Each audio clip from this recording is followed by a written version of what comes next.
Viajeros y exploradores del Cosmoverso, bienvenidos una semana más a un nuevo programa desde la Pulsar Paradise en el podcast de Cosmoversus.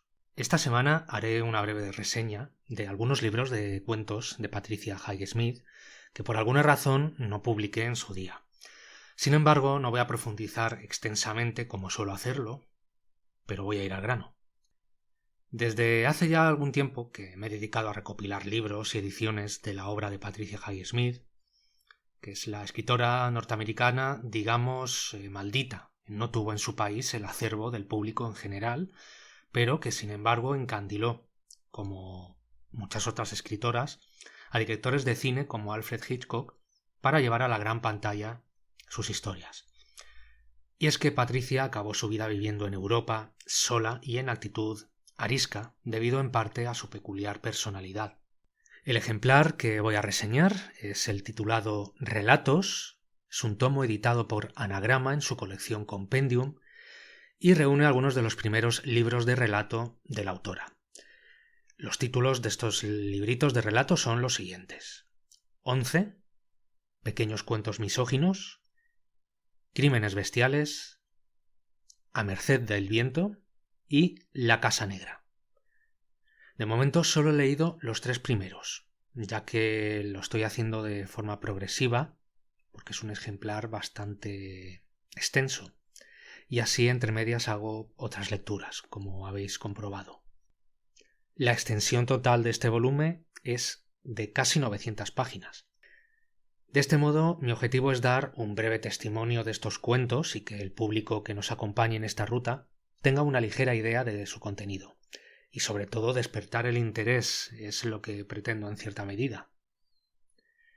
En la descripción del programa vais a tener el enlace a la editorial, por si os interesa, así como a la reseña que hice del volumen. Este tomo, como decía, comprende 5 libros de relatos, con cerca de 900 páginas, y es un verdadero coloso. Nada más verlo para que quien se sienta verdadero fan de la autora no hará más que frotarse las manos, como hice yo. La verdad es que realmente me parece un tesoro, y más el hecho de reunir en un solo tomo tantos libros. Patricia tenía otros cuentos más antiguos, pero no fueron recopilados hasta mucho tiempo más tarde, incluso otros tantos que se perdieron. Es en una época en la que no había cuidado con los originales, no se guardaban copias, la poca experiencia de la autora pues también la llevaban a confiar en editoriales, en las mensajerías, pues era normal que sucedieran estos desastres. No fue la única que perdió manuscritos, ni será la única.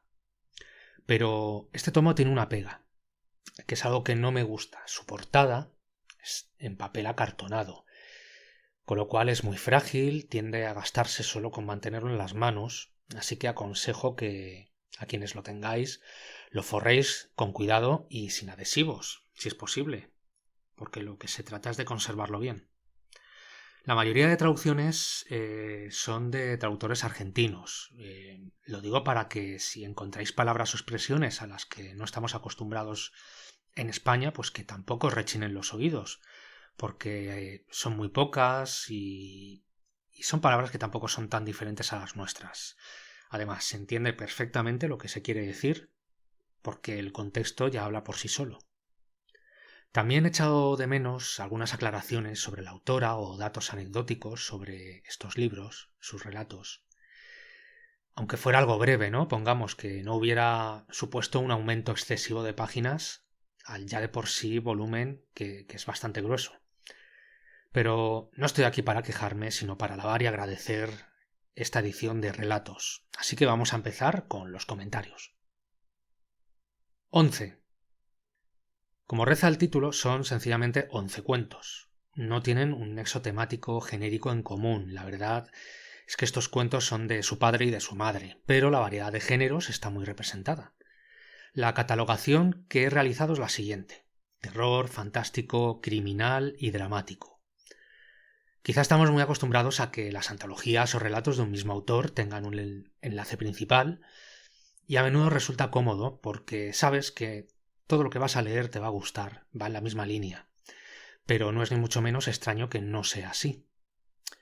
Sin embargo, lo que sí podría ser común entre todos es el tratamiento de los personajes, la mayoría por lo menos.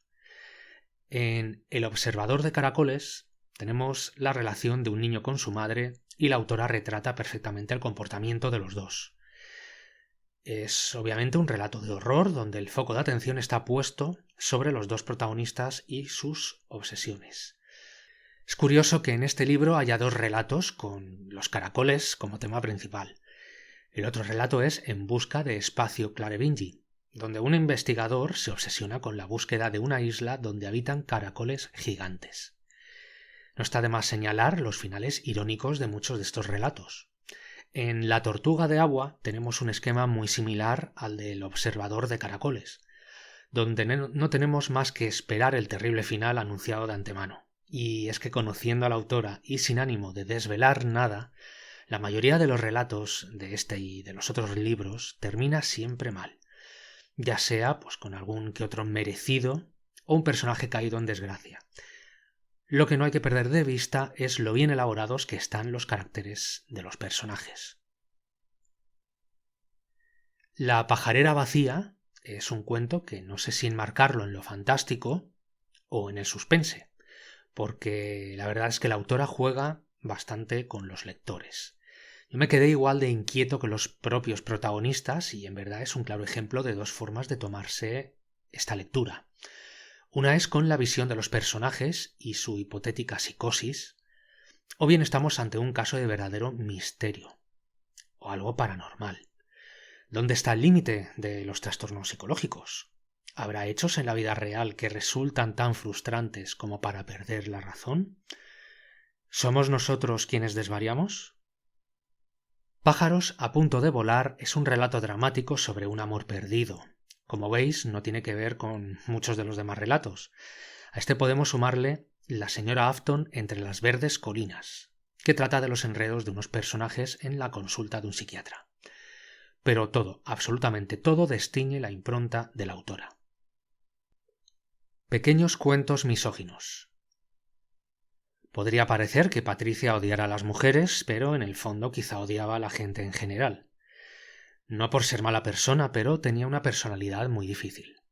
Todo esto no hace más que atraerme a la hora de leer sus libros y su biografía y diarios, ediciones que tengo además en mi biblioteca, pero que es mejor que las lea después de haber leído todas sus novelas, sobre todo porque desvela demasiado los finales y los detalles de muchas de ellas. Así, en esta antología perfila diferentes caracteres de mujeres, pero son mujeres de su época. Estamos hablando de un libro que apareció por primera vez en 1977. Así que Patricia nos muestra varios cuentos donde exagera intencionadamente los defectos o virtudes de ciertos tipos de mujeres, entendiéndose como tipos de roles sociales, como estereotipos, ya sean para bien o para mal. Precisamente aquí tengo el volumen, aquí a mi ladito, y os voy a nombrar algunos de los títulos de pequeños cuentos misóginos para que entendáis la intención de la autora, porque son muy descriptivos.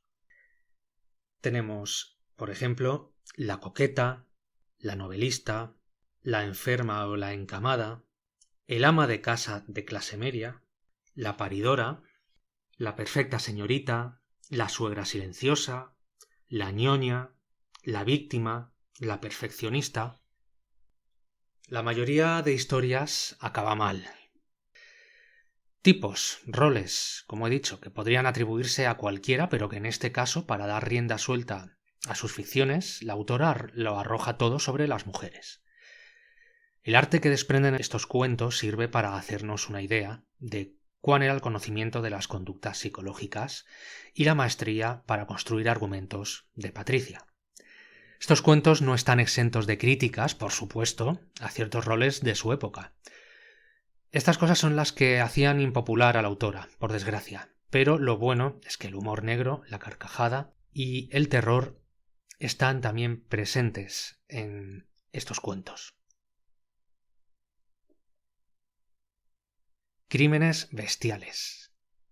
El hilo conductor es el maltrato animal. De nuevo, la autora perfila diferentes historias con variedad de caracteres, tanto en humanos como en animales. Incluso muchos de los cuentos son narrados desde la perspectiva del animal en cuestión. perros, gatos, cabras, dromedarios, ratas, cucarachas. Un verdadero despliegue de horror, de amor, de asesinatos, de humor. A ver, ¿cómo no se puede adorar a Patricia? No es solo su ingenio, sino la capacidad de crear las situaciones. También hay mucha crítica, por supuesto. Creo que es algo que tenemos en común porque en mis cuentos y relatos también incluyo a menudo la ironía, la parodia y la sátira, hasta cierto grado. Por ejemplo, en El día del ajuste de cuentas asistimos al cruce de dos historias. Una granja de gallinas de cría extensiva y una pequeña venganza personal. Aquí entramos en una visión negativa de las nuevas técnicas de la cría de gallinas, en general, de la cría de animales, que estuvo también en auge en los años en que fueron escritos estos cuentos. También puede ser una excusa de la autora para perpetrar estos retorcidos crímenes. El factor de abuso animal por parte del ser humano es constante y lo vemos con el trato interesado en La muerte de la temporada de trufas, cuando una cerda experta en trufas es utilizada hasta la saciedad sin ni siquiera agradecerle lo que su naturaleza está brindando al ser humano. Otra faceta es la del humor. La tenemos en Notas de una cucaracha respetable, donde narra las vicisitudes de una cucaracha para sobrevivir en un hotel. Lo bueno e ingenioso es que todos los protagonistas tienen una historia que contar y transcurren en continentes y países diferentes, por todo el mundo. Tanto humanos como animales son caracterizados de algún modo exagerado.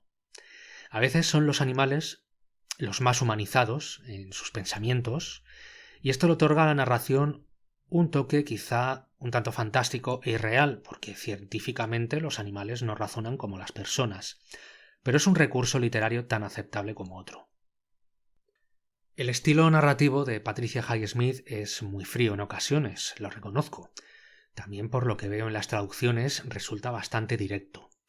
Esto tiene dos consecuencias. La negativa, como en muchos autores, es que no da lugar al juego literario, al embellecimiento de su prosa, pero mirándolo por el lado positivo, esto centra la atención en lo que realmente importa y es lo que hace a la autora destacar: la psicología de los personajes y el contexto en el que los coloca a la hora de enredar sus historias. Muchos autores triunfan por resaltar esta faceta suya en su obra, pero no creo que a cualquiera le pueda salir igual de bien. Si queréis, más adelante haré una reseña en el podcast de los dos últimos libros que me quedan de este volumen, A merced del viento y La casa negra, que conforman la segunda mitad de la antología de este volumen. Como complemento bibliográfico también podéis ver enlaces a otros libros sobre la autora, como Diarios y cuadernos 1941-1955, también de anagrama, con casi 1300 páginas de extensión, y su biografía escrita por Joan Senkar y editada por el sello Circe, con cerca de 800 páginas. Es mi deseo que os haya abierto el apetito para acercaros a esta autora fascinante cuya personalidad y vida es, en ocasiones, tan interesante como sus novelas y relatos. Me sigue sorprendiendo que no figure su nombre entre los preferidos por muchos círculos españoles de aficionados, ya que sin ser una autora de un solo género, el suspense y el crimen son dos de los que más cultivó, eso sí, entrelazando a otros géneros. Me gustan los autores que escriben como quieren, sin esquemas ni enmarcarse en modas, con toda su personalidad. Y si además acompaña una vida repleta de circunstancias interesantes para entender su figura y su obra, como en el caso de Patricia, pues mucho mejor. Gracias por viajar con nosotros y recordad que nos ayuda muchísimo ver vuestro like y comentarios en el programa. Un saludo.